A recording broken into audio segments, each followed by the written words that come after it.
This is Coach Lee, and I'm going to explain what happens before your ex comes back. And a lot of these things seem subtle. They don't seem like they are that earth-shattering or that they would have much influence on your ex, but you really need to trust me on this because I've seen so many of these now that it's not difficult to identify a pattern. And so even though I know it's difficult right now, one of the best things you can do is to just stick to no contact and trust the process. The first thing that happens when your ex is going to be open to coming back and even looking at coming back to you as though it makes the most sense. And that's going to be that they realize that you have stopped fighting.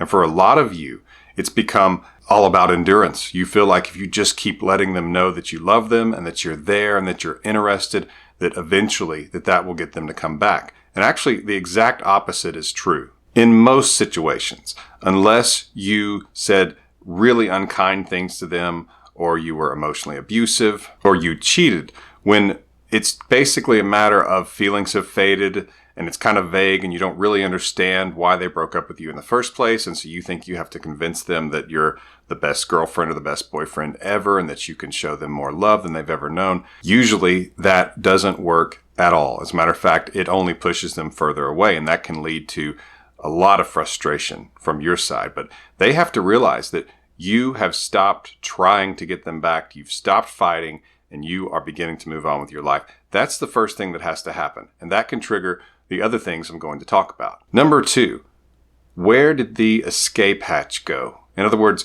when they broke up with you, what were they expecting their life was going to be like? Because usually they change their mind on that quite a bit after a breakup, because when they break up with you and they feel like they've gotten it over with, they go through a relief period. And I talk about that in other videos. But they also don't realize this until after the breakup, but they wonder why you're not chasing. And though they hadn't really thought about it before, they have an expectation that kind of comes on them in an instant. And they think, where is he? Where is she? Why is he not chasing me? Why is he not texting me? Why is he not trying to get me back? Am I not attractive enough?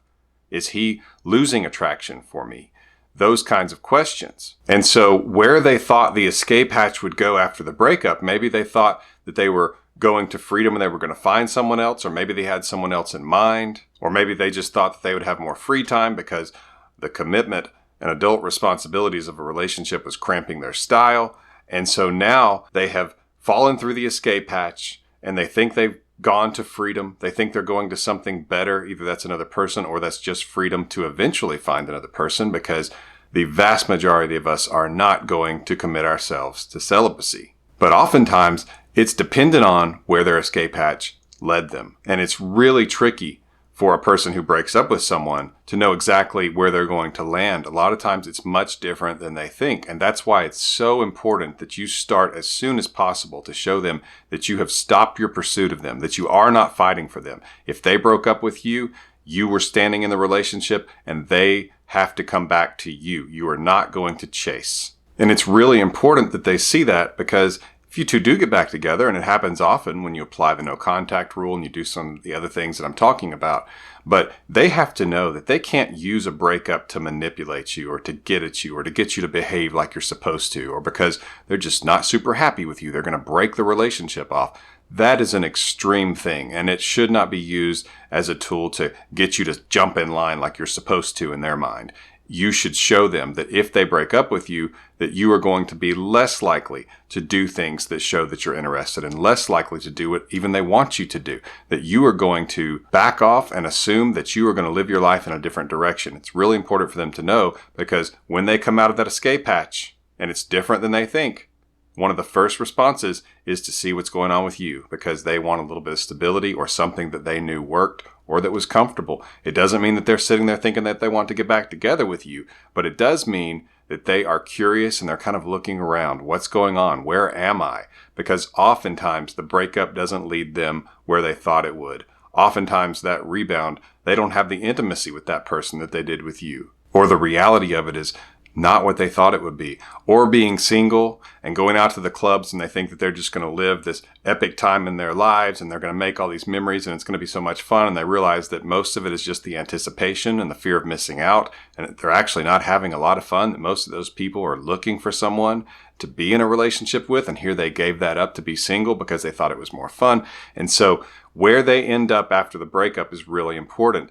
And if it's not exactly what they thought it would be, or it's not as good as they thought it would be, which is most of the time, then you at least want for them to know that you're not right there to bail them out and that they actually might have messed up. And that's going to be more important as I get into the next points. Before I get to number 3, get more information on my emergency breakup kit. The link is in the description below. You can go to myexbackcoach.com and you'll see a link that says emergency breakup kit. It's a powerful guide to help you get your ex back. Go take a look at it. It guides you through the process of reattracting your ex, getting them back, and even what you need to do after the relationship seems like it's starting back, because that's one of the most vulnerable times. So get more information on my emergency breakup kit. The link is in the description below, or you can go to myexbackcoach.com. Number 3 is that it has to be negative without you. And what I mean by that is that you have to let them experience as many negatives, as many consequences of this breakup as you can. That means they don't hear from you on holidays. They don't hear from you when it's their birthday. That you don't offer to help them with things. That you aren't congratulating them on good things that happen in their life. That you aren't complimenting them and reaching out and letting them get a little bit of dopamine when they see that you've texted them. That you're taking all of that away. That they don't get the privileges of being yours anymore. And that you are going to let them experience the negative consequences, even if that means that they're hurting. And that's difficult to do when you love somebody. But you have got to do it, because if they don't experience negatives, and sometimes they have to be pretty extreme negatives, if they don't experience negatives from the breakup, why do they want something else? Why would they want to come back to you? And so it has to be difficult. And a lot of people struggle with that because they care about this person. They don't want them to go through difficulty. But unfortunately, that's just part of life. They have to. If you make the breakup a positive experience for them, why would they want to leave the breakup to go back to you? So don't bail them out of the consequences. That's something we do in modern society. There aren't as many consequences for our actions anymore, and so we don't learn from them. And then sometime in the future, it actually costs us a lot more dearly than if we had experienced some small consequences from our actions. And there are a lot of people who break off relationships, and in return, they get the reward of feeling super sexy, like the other person is obsessed with them and can't stay away, and cries and texts and pleads and tells them how wonderful they are and good looking they are and all that stuff. It's almost as though you're rewarding them for breaking up with you until it gets on their nerves. And now you've done 2 things to push them away. You have shown them that they actually get an ego stroke from breaking up with you. But then when they get tired of it and they want you to leave, they are left with feeling like you were a nuisance, and they actually become kind of repulsed. And that's why it's just so important to stay away from them. And no, I'm not saying that you shouldn't talk about things when you have problems. It's just that you're not in a relationship with this person anymore. They have removed the relationship, and so that time has passed. And sometimes people will say in the comments, why is Coach Lee suggesting no contact? Why don't people just talk about things like adults? It's not that simple at all. And that type of comment suggests intense ignorance, which is a special kind of ignorance. But basically, when someone has told you they don't want a relationship with you anymore, there's nothing to talk about. If they had said, we need to work on this, if they had said, I love you, but there's some things that need to change in this relationship, that's when you talk about things. When someone cuts off the relationship and doesn't want you in their life anymore, the mature response is to not stay where you aren't welcome. Who would have thought that anyone would say the adult response would be to continually reach out to the person who's broken up with you? It doesn't make any sense. It's their decision. You need to show that you respect that decision, but also that you can live without them, that you can live with their decision, that you can move on, that you can stay away, that you're strong enough to stay away. I cannot tell you how important it is that they know that. And patience is key here, because you may not notice that it impacts them for a while. It may take a while before you actually know. That doesn't mean that it's not impacting them. It just means they have not demonstrated that to you yet, or you haven't noticed it. It doesn't mean it's not happening. But what is happening for sure is that you are making a powerful statement. You're showing how strong you are, and you're giving them something to think about if they move forward. And that's what I'm going to get into in the next few points. Number 4, your ex has to know that a continued breakup will likely cost them. And what I mean by that is that they have to realize that each day that passes that they are broken up with you, that they are increasing the odds that they could lose you forever, that they could want you and not be able to get you back. And that's key. It's not even that they want you yet necessarily. They could still be pretty happy with the breakup, but they have to start having some of those thoughts that, I'm not 100% sure, because no one is. Unless there's been abuse and things like that, most of the time when people break up with someone, the majority of them within them is certain they want the breakup, but there's that minority that has some doubts. And that's where those little voices in their head can come from that can say, every day that passes, I'm lowering my chances because he or she, whoever they broke up with, could be moving on. They could be with somebody else, and they may be to the point now that they don't want me anymore. And so each day that passes has to feel like it's costing them.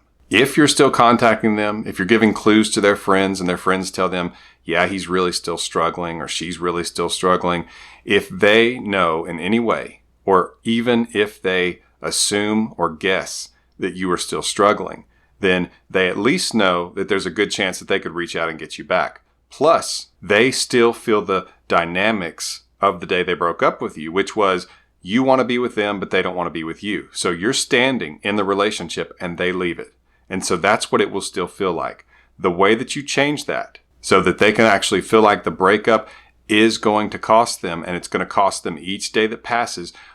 It's going to cost them some percentage chance of getting back together with you. They have to see evidence that you can move on, which if you just stay away, that's one thing that they can see. But also if they see that you are social, especially if they're checking social media, go out with groups of friends. I'm not saying to go out on a date with someone yet, because that can actually look more fake. They can assume that it's just too soon for you to do that, and either you're not emotionally healthy and you can just flick a switch, or that you are faking this and trying to get their attention to make them jealous. You don't want them to think that, because if they think you're trying to get them jealous, it can really throw off the dynamics, because they can think that you're trying to get them back and that you're even willing to do these things and you're still really struggling deep down. So that's why I tell people, if you want to go out on dates with other people, that's okay. I do suggest you give yourself a time of grief. And usually that time is 3 months, which for some people feels like a long time. But at least then when you're on that date with that other person, you don't have to say, yeah, I got out of a 2-year relationship last week. How's the chicken? It's not the best situation because they assume you're not ready. So it's kind of pointless and you could end up just spinning your wheels. But if you give yourself 3 months, usually from a psychological standpoint, that's enough time to where you are emotionally healed enough that you can start to develop a relationship with someone else over time. So that's when you can do that. But in the meantime, they need to know that you're social, that you do have friends, that you will be in groups of people, and that some of those people could be attracted to you. And that can bring their mind back to when they first started going out with you and the relationship first started and how attracted they were to you, and they can assume that other people can be attracted to you as well. When they start to believe that, that's when they can realize that each day that passes of this breakup that they are staying away from you could cost them in terms of their chances of getting back together with you. Number 5 is tricky. I'm not going to lie. It's that they must feel like they need to earn you back. That's really important. And a lot of times, an ex will begin to reach out to you, begin to interact with you, maybe even tell you that they're doubting the breakup and they miss you and they might want to get back together. The problem is, once they start thinking that they don't have to earn it back, it loses value. If we don't have to earn things, if they're just given to us freely, we don't assign them much value. And so that's why I tell people, don't take them back 100% all at once. You can tell them that you're open to it, but you could say, I'm not sure, but I'm willing to take it one day at a time, and things like that. Because in many ways, your ex will seek balance in the relationship. None of us want to be with someone we think is less attractive than us. Ideally, we want them to be the same or maybe more. And so if they feel like they don't have to earn you back at all, then you slip back into the relationship dynamics you had right before the breakup. So there should be a time where they feel like they are having to earn you back, like they're even having to repent sort of what they did. They need to feel like you're not sure yet, that it will take time, and that they need to do some things to make it up to you. They need to get your forgiveness. They need to get your approval again. They need to prove themselves to you, and they need to earn you back. All of that is okay. All of that is good. you should have some reservation. When this person was willing to end the relationship and risk losing you, that should cause you to be taken back. And they should realize that. They should realize that the breakup actually hurt their standing with you. And they should hope that they can get it back, and they should be willing to work. If the other person just thinks that all they have to do is show up and say the word, and you're going to be at their beck and call, complimenting them, so happy to have them back, and you're just going to jump right back to where you were, it has an anticlimactic effect. And it almost always results in things just fading out again, and it feels like you have no control over it. Though you're swiping and grasping, trying to save it, it just slides through your fingers. That's what often happens when you don't allow them to earn you back. And they want to. They want to feel like they make this up to you. Because if they don't have to make it up to you, then your value must not be very much. You must not be very important or attractive, or else they would have to earn you back. If you are simply going to take someone back who walked away from you like that and told you to get out of their lives, then they assume that you're not as attractive as they are because they were willing to leave. You can book a coaching session with me at myexpatcoach.com, or you can get my emergency breakup kit at myexpatcoach.com. This has been Coach Lee. Please like if you like this video and subscribe if you'd like to see more videos like this. Thank you for watching.